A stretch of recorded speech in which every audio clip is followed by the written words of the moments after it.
Welcome to Channel AMEC, your insight to the Australian visa system.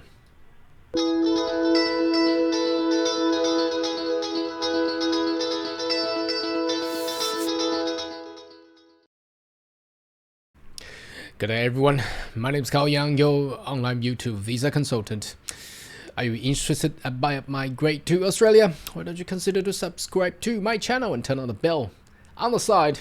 So once we have all the updates and news, you'll be the first one getting all the insight.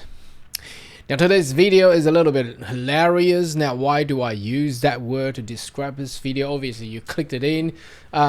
Just wanted to check it out. What's happening, man? Look, working holiday. We can raise the age limit to 50. Wow, that is incredible. Who actually announced this, or who actually coined this idea? I mean, 50. Look, age of 50 years old. That is over the limit for general skill migration visa, and it's over the limit for the business innovation. Well, perhaps not for 1AAC. And I don't know. If you are 45 or 50, do you want to come to Australia for work and holiday? Don't know about that. You already got kids and families. Do you still want to go to rural area and work out and picking fruits? Don't know. But anyway, let's have a look at what this is all about now. This news came out. I mean, yesterday when I saw this news. When did this actually came out? Is this a joke? I'm not too sure. 26th of December. So obviously during the Christmas holiday. So the Guardian, I don't know. I have no idea how they form this news media, and I don't think it's gonna happen. But let's have a read. It's holiday anyway, so happy holiday season, and we're about to get into a new year 2023. Hopefully, well, if they can bump the working holiday visa age limit to 50, why not for general skill migration to up to 70 years old, and the business innovation for up to 80 years old? Why not? Anyway, let's have a read. So the title says here, Australian tourism body. Wow. So they must know a lot of things. They're a tourism body, man. They are not there for first day, first week, or perhaps not first year. Hopefully the virus didn't, get into their brain. But it seems to be a little bit awkward. Age limit 50 for working holiday visa. I don't know. I can't stop laughing, but it's incredible. It's incredible. Okay, lifting age eligibility rule will help attract a wider range of skilled worker and professional tourism and transport forum, the boss says. All right. Okay, so it came out on Monday. Obviously, that's Boxing Day. Is this just another gift from Australian government or the tourism body for everyone around the world? I don't know. Maybe you may have some thoughts. Why don't you leave a comment right down below if you think this is a good idea? Give us a thumbs up. But it's highly unlikely. It's likely to increase the limitation of the age, but not to 50. I mean, anyway, okay, let's have a read. Let's be serious. I just can't stop laughing. Okay, Australian peak tourism body, I don't know which one. Okay, wants the working holiday visa age cutoff to be lifted to provide wider range of skilled workers and professionals. Well, that's one way to go. The federal government is conducting migration review to find ways of addressing workers shortage across Australia. Popular with a backpacker tourism working holiday visa is only eligible to up to 35 years of age. That's for UK and a lot of other, I think it's for US as well.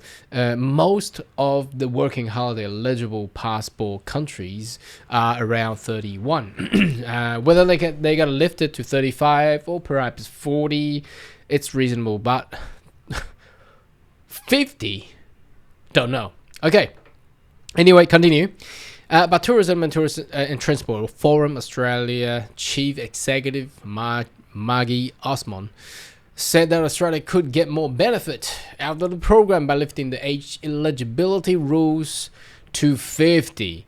It opens up the marketplace for people who have different skills. I agree. Well, I agree. Perhaps more professional skill we could use within tourism sector. Well, don't know. Why don't we use? Why don't they use the locals? I mean, tourism is a happy place. A lot of people want to go. But anyway, okay, continue. We need to be more creative. Is this a way to make it creative? Osmond said that the country were rejigging their migration scheme, and carriage workers in Australia could do the same. Immigration Minister Andrew Giles said that the government had slashed the visa backlog. That was great. So the most recent news is they have slashed the backlog down to less than 600,000. Or well, people will say, well, still 600,000. What? Yeah, well, but 6 months ago it was million. Oh, okay, all right. Each working on the visa finalized in less than 1 day. That's great. Previously, a lot of people waited for years because of the pandemic. With 120,000 offshore backpacker approved ahead of Christmas. That's great news, because that's going to help a lot of the agri-tourism sector.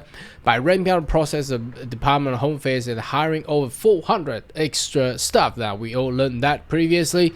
This had made the difference of life in Australia, reconnect the loved ones in Christmas, but this has nothing to do with the working holiday. So why do they have this thing here? Anyway, the minister said that the changes for working out the program will allow backpackers to work with a single employer for the length of their visa. So what's this about? This is about previously a working holiday visa could only work for an employer with a maximum 6 months, and they need to move on. They need to go to other employer. The way they structure that is allowing the skilled workers to move around Australia into different agricultural sector, because once you finish picking apple, you probably need to move on to pick bananas or strawberries, different seasons. So that was the reason of those structure, but now they break that structure. You can actually work for one employer for the length of your visa. But Osmond said the rule required backpacker to work in the agricultural sector and 3 months extended of their visa should be expanded to the industry. So not just for the people working in the rural area. What about the big cities? For example, what we have foreseen with the recent increase of the subclass 189 visa, people stay in city. Obviously, the demand of services in the city is still required. So not everybody wants to work in the agricultural sector, importantly, but we will like to see few more people and recognition of how difficult the time that they had. We certainly will want to make it more difficult. We don't want to make life any more difficult for the agricultural sector. So anyway, this news with lifting the working visa age limit to 50 years of age, what do you think?